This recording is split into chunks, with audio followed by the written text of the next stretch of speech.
నమస్తే, నా పేరు తేజస్విని. బీసీఎన్ న్యూస్ కి స్వాగతం. ముందుగా ముఖ్యాంశాలు. ప్రజాభీష్టం మేరకు జిల్లాల పునర్వ్యవస్థీకరణకు కేబినెట్ ఆమోదం. మొత్తం 24 కీలక అంశాలపై చర్చించి ఆమోదించిన మంత్రివర్గం. ఎన్నికల ముందు ఎన్నో హామీలిచ్చిన కూటమి నేతలు అధికారంలోకి వచ్చాక మాట తప్పారు. పొద్దుటూరు మాజీ ఎమ్మెల్యే రాచమల్లు శివప్రసాద్ రెడ్డి ఫైర్.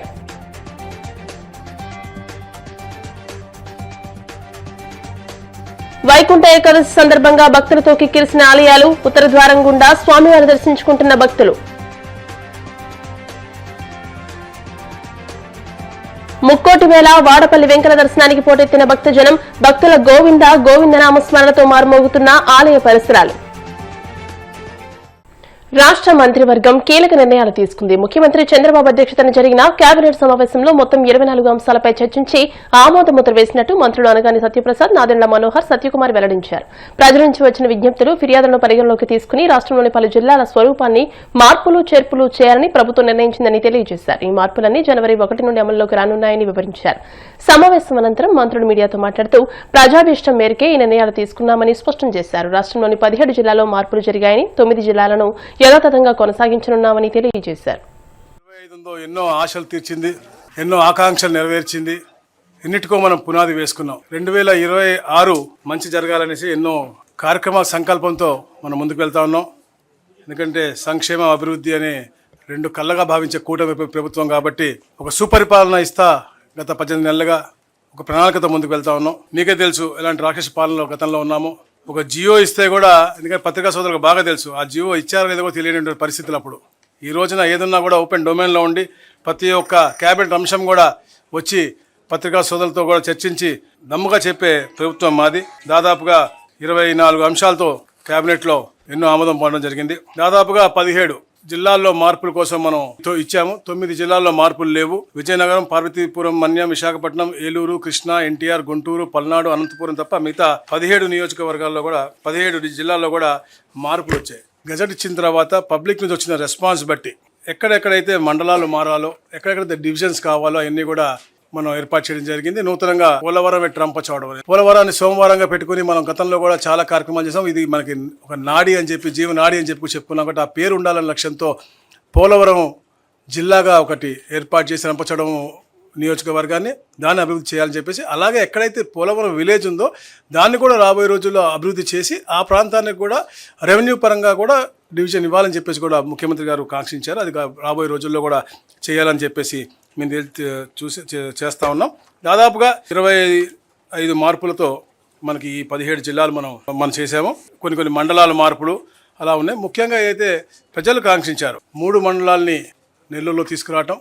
ఎప్పటి నుంచో గూడూరు ప్రజలు నెల్లూరుకి చాలా దగ్గరగా ఉన్నాం, మేము తప్పకుండా అటు వెళ్ళాలని చెప్పేసి వారు కోరారు. అందుకనే కోట, చిలకూరు మండలం, గూడూరు మండలం మనం నెల్లూరుకు తీసుకొస్తా ఉన్నాం. కింద ఉన్నటువంటి 2 మండలాన్ని మనం తిరుపతిలో పెడతా ఉన్నాం. దాని ద్వారా ఏమవుతుందంటే దుగ్గరాజపట్నం పోర్ట్ కిందకు ఉంటుంది తిరుపతి జిల్లాలో, పైకి కృష్ణపట్నం పోర్టు మొత్తం కూడా అటు. ఎందుకంటే ఇంతకుముందు గత ప్రభుత్వం చేసింది ఎక్కడ కూడా ప్రాపర్గా ఆలోచించకుండా, మంచి పరిపాలనా సౌలభ్యం ఉండే విధం ఉండకుండా ఆ కార్యక్రమాలు చేశాయి. అందుకనే ఇవన్నీ కూడా ఈ నిర్ణయాలు జిల్లాల పునర్విభజన, అదేవిధంగా మండలాల్లో ఏదైతే పరిపాలన సౌలభ్యంగా కొన్ని మార్పులు తీసుకొచ్చామో, మా ఉపసంఘం దాదాపు 5-6 సార్లు మేము కూర్చోడమే కాకుండా అనేక మంది ప్రజల దగ్గర నుంచి, ప్రజాప్రతినిధుల దగ్గర నుంచి వినతులు స్వీకరించి లోతుగా అధ్యయనం చేసి పరిపాలన సౌలభ్యమే కాకుండా ప్రజలు ఏ విధంగా కోరుకుంటున్నారు, వాళ్ళకు కూడా ఏ విధంగా దగ్గర అవుతుంది పరిపాలన అనే ఉద్దేశంతో దీని గురించి ఒక అవగాహన తెచ్చుకున్న తర్వాతే మేము గౌరవ ముఖ్యమంత్రి గారికి ఆ నివేదిక అందించాం. ఇందులో రాజకీయ కోణమో లేకపోతే ప్రత్యేకంగా ఒక నియోజకవర్గానికి ఇబ్బంది అవడం అనేది కొంచెం ఇబ్బంది అయినా గౌరవ ముఖ్యమంత్రి గారు బాధ్యత తీసుకుని సంబంధించిన మంత్రి గారు రాంప్రసాద్ రెడ్డి గారితో కూడా ప్రత్యేకంగా ఆయన సమావేశమై ఆ ప్రాంతానికి మరింత అభివృద్ధి చేసే విధంగా మనం ఖచ్చితంగా ఒక మాట ఇద్దాం, దానికి నిలబడదాం. అయితే పరిపాలన సౌలభ్యాన్ని బేస్ చేసుకుని వితౌట్ ఎనీ పొలిటికల్ ప్రెజుడిస్ చాలా క్లియర్గా, ఆనెస్ట్గా, ట్రాన్స్పరెంట్గా చేసిన ఎక్సర్సైజ్లో భాగంగా ఆ కాన్స్టిట్యున్సీ రాయచోటి నియోజకవర్గంలో జిల్లా హెడ్ క్వార్టర్స్ ఏదైతే ఉందో ఈ రోజున మదనపల్లికి షిఫ్ట్ చేయాల్సిన అవసరం వచ్చింది. ఇందులో వేరే విధంగా ఆలోచించాల్సిన అవసరం ఎవరికి లేదు. తప్పకుండా ఆ స్థానికంగా ఉన్న ప్రజలందరికీ కూడా మేలు జరిగే విధంగా గౌరవ ముఖ్యమంత్రి గారు స్పందిస్తారని నేను భావిస్తున్నాను.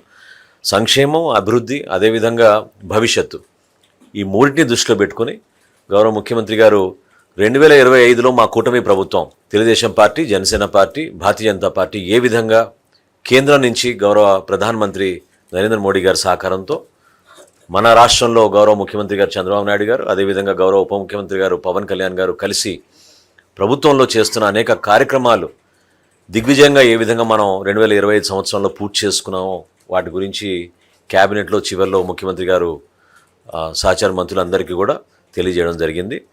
దానికి పూర్తి వివరాలు మేము మీకు అందించబోతున్నాం. కానీ ఇందాక అన్నట్టు అభివృద్ధితో పాటు సంక్షేమం. రీఆర్గనైజేషన్ విషయంలో గతంలో కేవలం రాజకీయ కారణాల వల్ల జరిగిన విషయం మీకు తెలుసు. 45 కిలోమీటర్ల దూరంలో ఉంటుంది కందుకూరు ఒంగోలుకి. దాన్ని తీసుకెళ్లి 111 కిలోమీటర్ల దూరం ఉంటుంది నెల్లూరుని కలిపారు. 35 కిలోమీటర్ల దూరంలో ఉంటుంది నెల్లూరుకు గూడూరు. దాన్ని తీసుకెళ్లి 90 కిలోమీటర్ల దూరంలో ఉంటున్న తిరుపతిలోకి కలిపారు. పుంగనూరు మదనపల్లికి 20 కిలోమీటర్ల దూరంలో ఉంటుంది. దాన్ని తీసుకెళ్లి 75 కిలోమీటర్ల దూరంలో ఉంటున్న చిత్తూరులో కలిపారు. కాబట్టి ఇటువంటి వాటినన్నీ సరిచేస్తూ అదే సమయంలో ఎక్కడ కూడా రాజకీయ కోణంలో ఆలోచించకుండా కేవలం పరిపాలనా సౌలభ్యాన్ని మాత్రమే దృష్టి పెట్టుకుని అదే సమయంలో ఆ ప్రాంత ప్రజల మనోభావాలు ఆకాంక్షలకు అనుగుణంగానే జరిగిన చిన్న ఇది చేయడం జరిగింది. చాలా పెద్ద ఎత్తున వినతులు వచ్చాయి మంత్రిత్వ వర్గానికి. కానీ ఈ రాబోయే రోజుల్లో డీలిమిటేషన్ జరగబోతోంది కాబట్టి అసెంబ్లీకి కానీ పార్లమెంట్కి కానీ అటువంటివి ఉన్నప్పుడు ఆ సమయంలో ఆలోచించవచ్చని ఇవాళ కేవలం మరీ పెద్ద ఎత్తున ఎన్నికల ప్రచార సమయంలో వచ్చిన ప్రజల నుంచి వచ్చినవి ఏవి ఉన్నాయో వాటి మీద మాత్రమే దృష్టి పెట్టి పనిచేయడం.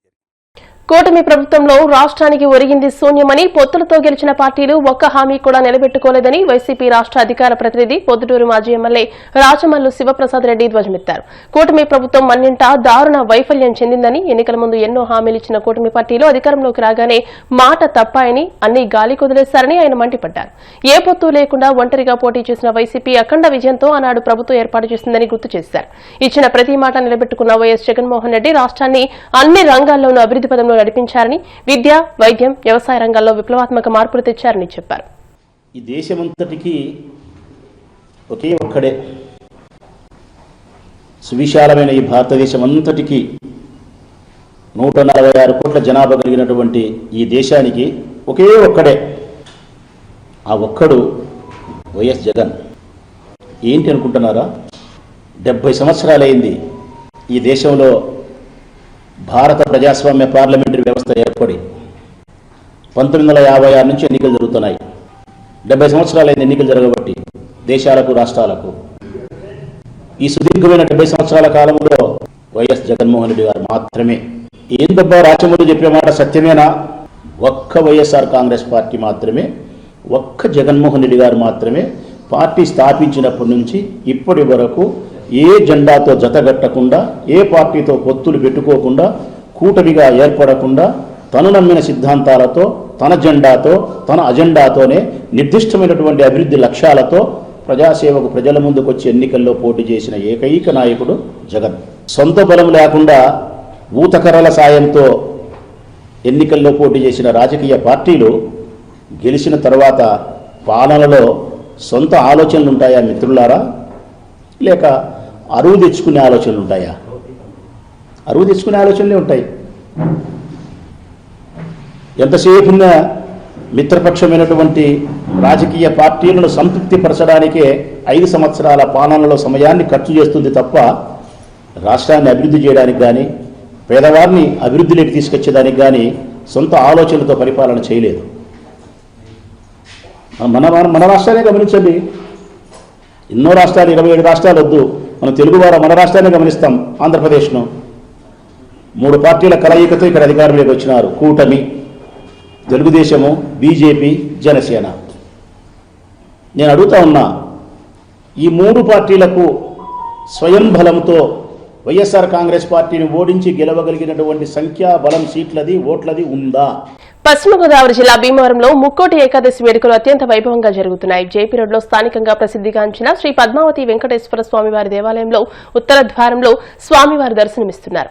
ఉత్తర ద్వారం ద్వారా దర్శనాన్ని రాష్ట్ర public accounts committee chairman MLA Pulapati Ramanjaneyulu ప్రారంభించారు. స్వామివారిని దర్శించుకునేందుకు వేలాది మంది భక్తులు క్యూ లైన్లలో బారులు తీరారు.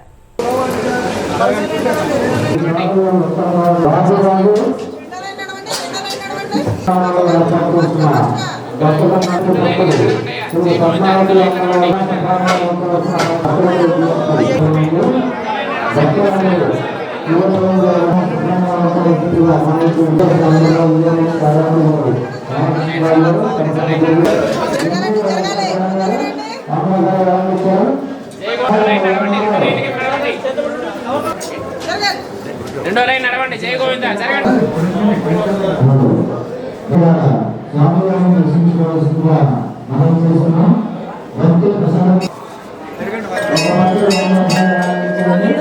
ఆలయ ప్రాంగణాన్ని పరంగా ఉంచాల్సిందిగా మండల మాత్రమే భక్తులకు విజ్ఞప్తి.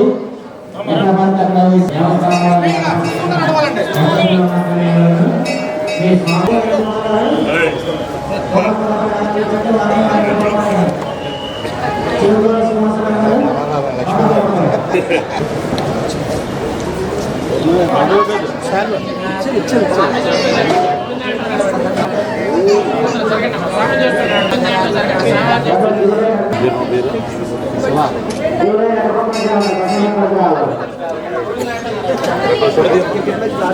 ఓకేనా?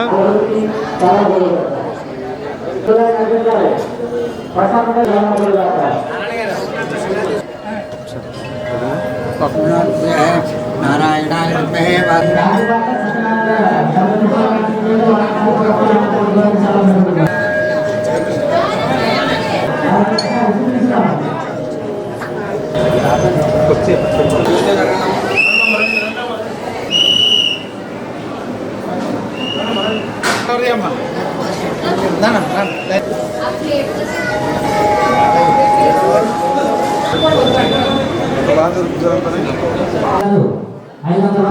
ఇచ్చారని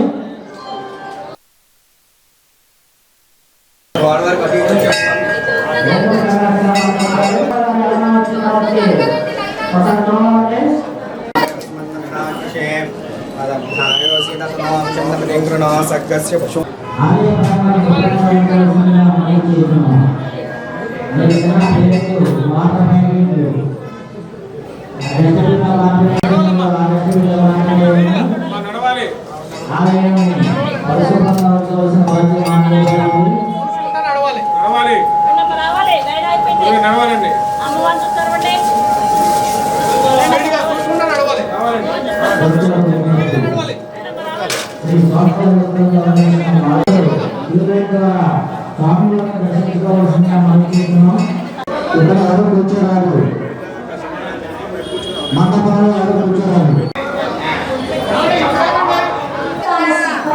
వెంటనే తెలియజేయండి.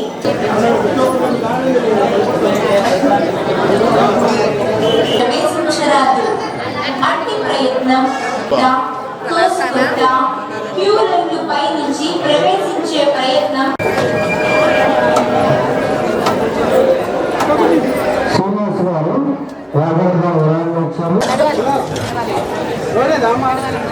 దూరంగా వెళ్ళండి. మీ దృష్టికి ఏదైనా ఇబ్బందికి వెంటనే తెలియజేయండి.